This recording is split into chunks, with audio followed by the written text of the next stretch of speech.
미국을 방문 중인 문재인 대통령이 오늘 새벽 유엔 총회 연설을 통해 종전선언을 거듭 제안했습니다.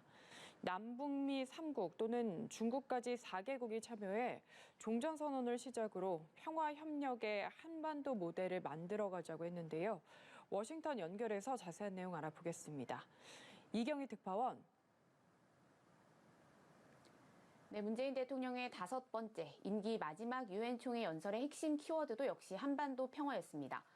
판문점 선언, 9.19 평양 공동선언, 북미 싱가포르 선언의 성과를 언급하며 한반도 평화의 시작은 언제나 대화와 협력이라고 강조했습니다.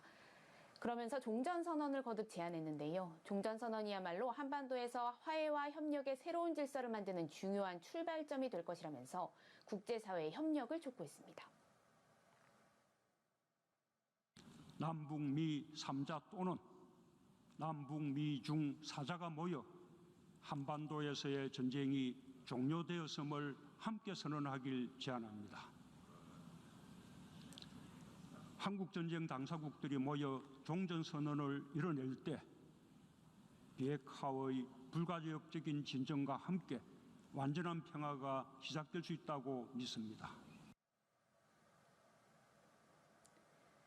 지난해 종전선언을 항구적 평화체제의 길을 여는 문이라고 언급하며 다소 원론적인 수준에 그쳤던 것과 비교하면 한층 구체적인 제안인데요. 비핵화 협상의 교착 국면을 타개하기 위한 계기가 필요하다는 절박한 인식이 반영된 것으로 보입니다. 문 대통령은 종전선언을 시작으로 남북과 주변국들이 협력해 한반도 평화를 확고히 정착시키고 동북아 전체의 번영에 기여하는 이른바 한반도 모델을 구축해 나가자고도 제안했습니다. 또 동북아 방역, 보건, 협력체 구상을 소개하며 국제사회도 북한의 끊임없는 협력의 손길을 내밀어줄 것을 당부하는 동시에 북한의 동참 노력도 촉구했습니다. 문 대통령은 또 글로벌 위기 극복을 위한 포용과 상생을 강조했는데요. 지금을 지구 공동체 시대라고 명명하기도 했습니다.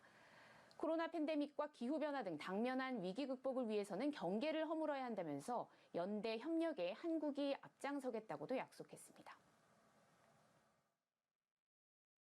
한국은 모든 사람, 모든 나라가 코로나의 위협에서 벗어날 수 있도록 함께하겠습니다.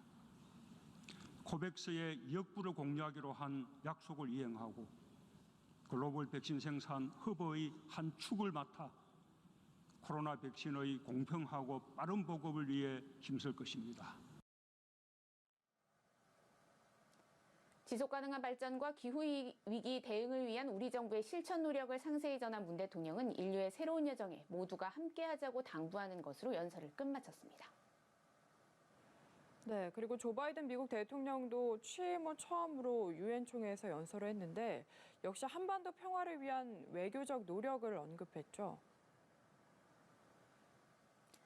네, 조 바이든 대통령은 취임 이후 첫 유엔 총회 연설이었는데요. 한반도와 관련한 언급이 있었습니다. 이란이 핵 합의를 완전히 준수할 경우 미국도 그럴 준비가 돼 있다고 말하면서 마찬가지로 한반도의 완전한 비핵화 추진을 위해 진지하고 지속적인 외교를 추구할 것이라고 말했는데요. 실용적 외교를 추구한다는 미국 정부의 방침을 재확인한 겁니다. We seek serious and sustained diplomacy to pursue the complete denuclearization of the Korean Peninsula. We seek concrete progress toward an available plan with tangible commitments that would increase stability on the peninsula and in the region, as well as improve the lives of the people in the Democratic People's Republic of Korea. The United States remains committed. 눈에 띄는 대목은 구체적인 진전 추구를 언급했다는 것인데요. 북한이 탄도미사일 발사 등으로 대미 압박 수위를 높이고 있는 가운데 성과 도출 가능성을 시사하며 대화 재개를 촉구한 것으로 풀이됩니다. 한미가 대북 인도적 지원을 모색하고 있는 상황과 맞물려 주목되는 발언입니다. 바이든 대통령은 또 아프간 종전을 끈질긴 전쟁의 시대를 끝내고 끈질긴 외교의 새 시대를 연 것이라고 평가했는데요.